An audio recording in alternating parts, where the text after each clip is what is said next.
we'll have a few minutes for questions. And I'm going to ask Sean and Ben, are you out there to please grab the microphones, and we'll take a few questions. We'll have a roving mic. So we had to try and have four presentations within our time slot, so we're a few minutes light on our question period, but speakers will be here today. So who would like to ask the first question? Just identify yourself, please, your affiliation, and to whom the question is directed. And can I have staff just make sure get the microphone to Debbie.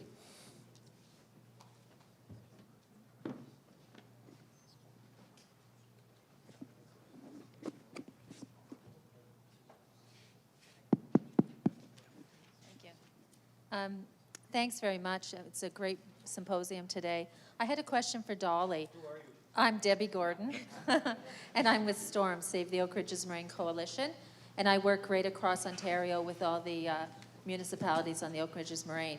The Moraine has municipalities highly evolved like King and Caledon, but we also deal with ones like Alnwick-Haldimand, where one man is the CAO, the clerk, and on Fridays he's the planner.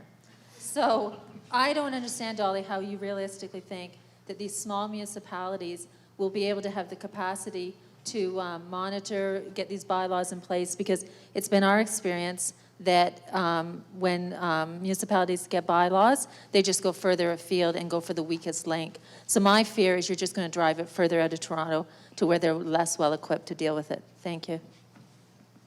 Okay, thanks, Debbie. That's a really good question. So, and I think part of what we're doing in terms of broadly consulting on the best management practice document and through forums like this is really getting the information out, which is the critical piece. I think what happened, a few years ago is that there was, in some areas, maybe a lack of awareness about the importance of, testing your soil and having qualified persons. So I think it's really important to get that information out, and that's what we're trying to do. So I think by continuing to talk about it, get the documents out, we posted on the Environmental Bill of Rights this time, in our last version, and that gets, a general awareness across the province. But I think it's a really good point, and we are working as a province with AMO as well, and so really good point. We have to continue to work with those some municipalities that don't have the capacity, for sure. I think they're on. They're just cutting them on and off.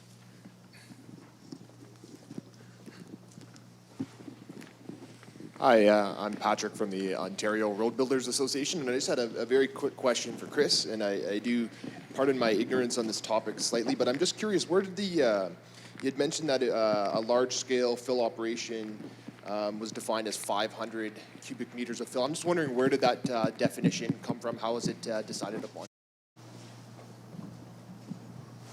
Thanks for the question. It was really an internal decision in terms of where we wanted to draw the line in terms of our applicability of our policy and the suite of provisions that goes along with that. It was, I know it was discussed through the discussion paper that Conservation Ontario produced as well, and it seems as if most municipalities and conservation authorities generally define large fill sites as 500 or 1,000 cubic meters. That seems to be the rule of thumb.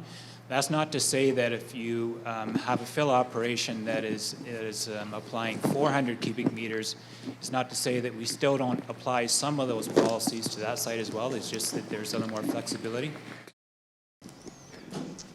My question is to Dolly as well. No, sorry to pick on you. No, that's why I'm here.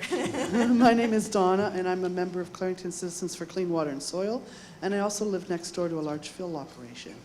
And my question is about the best management practices regarding, I'm wondering if you're considering putting anything in to those practices regarding the setbacks of entrances and exits to these sites. Because it's one thing to talk about loads and loads and loads of soil, but it's something else when those loads are right next to your house compared to setback somewhat. Okay, no, it's, so right now the way the document's designed, it talks about a fill management plan, and it has considerations that a qualified person should undertake, but maybe what we should do is take a look at adding more details. And I think I heard that in somebody's presentation this morning, adding more details into the best management practice. So maybe what we could say is the fill management plan should also include setback distances. Okay. Hi, I'm Heather Stobel. I'm councillor with the City of Kawartha Lakes. I apologize for being late. One of the issues, or there have been a number of issues that have come up related to this, including things like hours of operation, entrances, road use, etc., noise, dust. But also, one of the points I think that needs to be made is that not all destinations are the same. So when fill is being deposited in agricultural areas and we're going to grow food on it, we have to think about what we're going to be putting into our food when we have, if the fill is table 1 versus table 2, etc. It's a very important consideration that there be a difference in whatever policies and guidelines and bylaws go forward so that the destination is taken into consideration. So it's really a comment more than a question. Yeah, and I would agree with you. I would say in the City of Toronto, we see dirt put into trucks, and we don't know where it's going. And when I met once with Councillor Ford, Brian Denny of the Conservation Authority, and the Metrolinx folks about their fill, they said, well, that's the contractor's responsibility. We just pay them so much per load, and we don't know where it goes. We don't care. It's not our responsibility. They just have to meet the laws. And as we know, the laws are a little bit open-ended. So I think that's part of why we need many tools in the toolbox so that, again, we don't control Metrolinx. Metrolinx is a multi-billion-dollar agency onto itself. But if Metrolinx puts in a contract that you have to test your soil at site, or there's a review process, because you don't necessarily test every single load, but there's a review process to make sure you know exactly what's in that fill when you're putting it, before you put it on the truck, and you know exactly where that fill is going to go.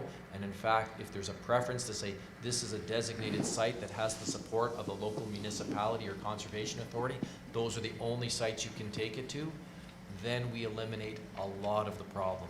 So I think you're right. We have to do this, and from my perspective, it has to be regulated. That's why the provincial government's going to be so important. We wouldn't be protecting the Oak Ridges Moraine now if we depended on every single municipality across the moraine to come up with a set of comprehensive planning guidelines and fill guidelines. It's just too complicated, and there's too much diversity. The Oak Ridges Moraine Act is a stellar act, and the Harris government had a debate whether to do it as a comprehensive provincial act or allow municipalities to exercise their power and their discretion and have each one do it individually.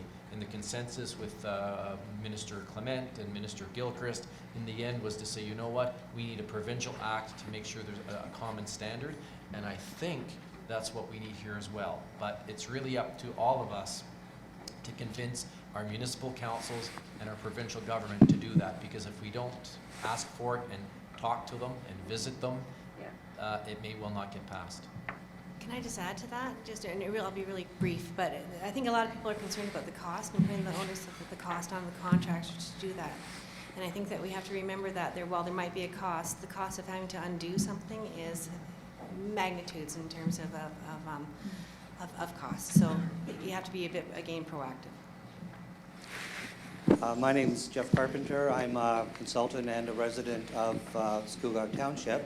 My comment is to Bev.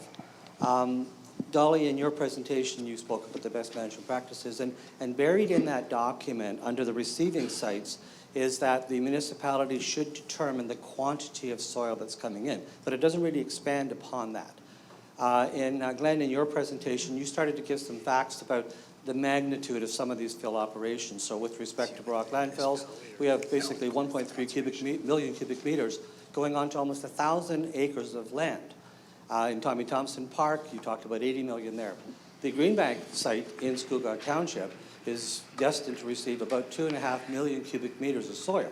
That's huge when you start to compare it to some of the other proposals projects that are ongoing in the province. So my question to you, Bev, is did the municipality look at how much soil was coming in and determine or even challenge the people that are bringing this here and the owners of the site to say, that's too much soil?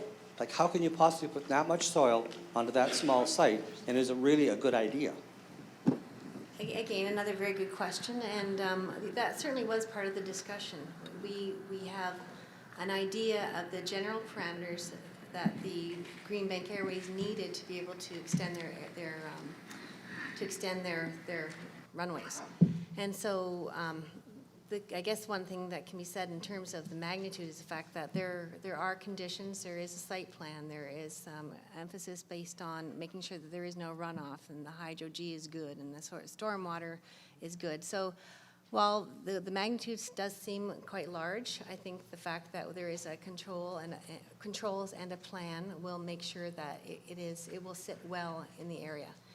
It is a very hilly and it's a rolling piece of landscape, and we are sensitive to that, and we want to make sure that there is no impact on the other neighbors, which is exactly why the fill operation is the municipality's responsibility, and that can't be left to federal jurisdiction because they just don't have the local knowledge. Just take one more question, Mr. O'Toole. Conservation Authority as well as Scugog for organizing this long-standing concern of mine. I'm the provincial member in the area and have been watching with interest with absolutely very little input. I first of all commend Glenn for your visionary response to the overall end use and management, and also with respect to Chris's comments on the conservation authorities. And I sit and commend the people from Morgan Road that are here today who have lived through probably the worst mismanagement of a field I've ever witnessed, and I mean exceeds actually the one on Lake Ridge Road. And the 5 points you mentioned about site plan control or noise and dust and all these things is really where the conflict with the conservation authorities, I know, is this actually working? Yep. The conservation authority and the municipal's role. Who issues the permit? Who's the qualified person? Who's the qualified person working for? The proponent on either end, and what their qualifications are. It's a complicated thing. Because you've changed, ministry has changed the rules with respect to the classifications of soils. They're regulated by Gazette, but very few people realize that they've done that. And years ago, I know I'm going on, but years ago, when Bob Ray tried to build affordable housing, it was called our Terry site.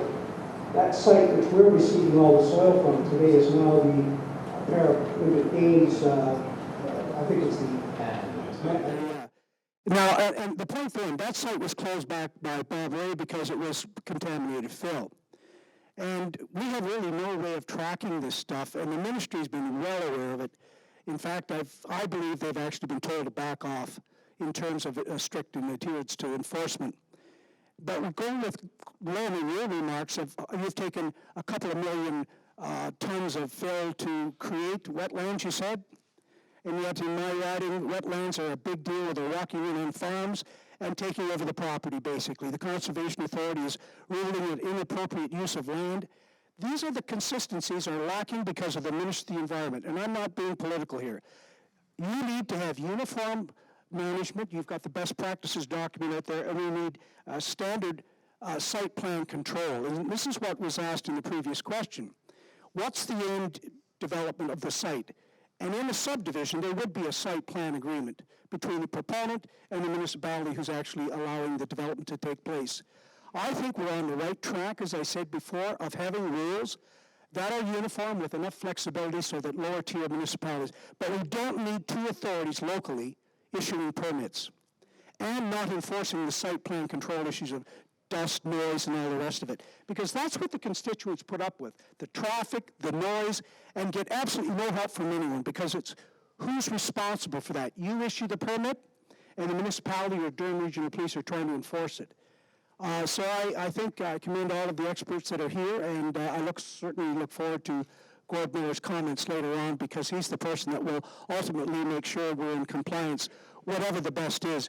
And I can only say this, that the the vision that Glenn espoused, I believe, is where we should be trying to go. Soil is not waste. And when I hear about soil remediation, we need to have clarification of what that means. Soil remediation at the Toro site is nothing but a transfer station. That's the reality, because there's no clarity from the provincial level of authority, which is the Ministry of the Environment. Thanks for the time.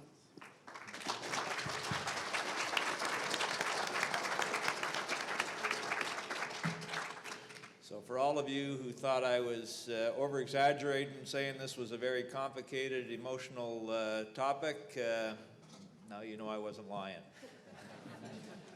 It is, and it's great to have a forum to bring it forward. I must say, as usual, I'm neglectful from time to time. I was looking for a councillor from Uxbridge this morning. I didn't see her till later on after I did the introduction. Bev Northeast from the Township of Uxbridge, please. Can you stand and be recognized? Scugog and Uxbridge are neighbors next door, and in Uxbridge, I'm so pleased they recognize being the second best municipality in the region. But I want to thank you. And Heather did show up. We were a little late. We didn't see you. We introduced you, but stand up and be recognized, member of the board of Kawartha Conservation. I'm just so pleased all the presenters were on time and on topic and introduced a lot of the issues. So congratulations to all of the speakers.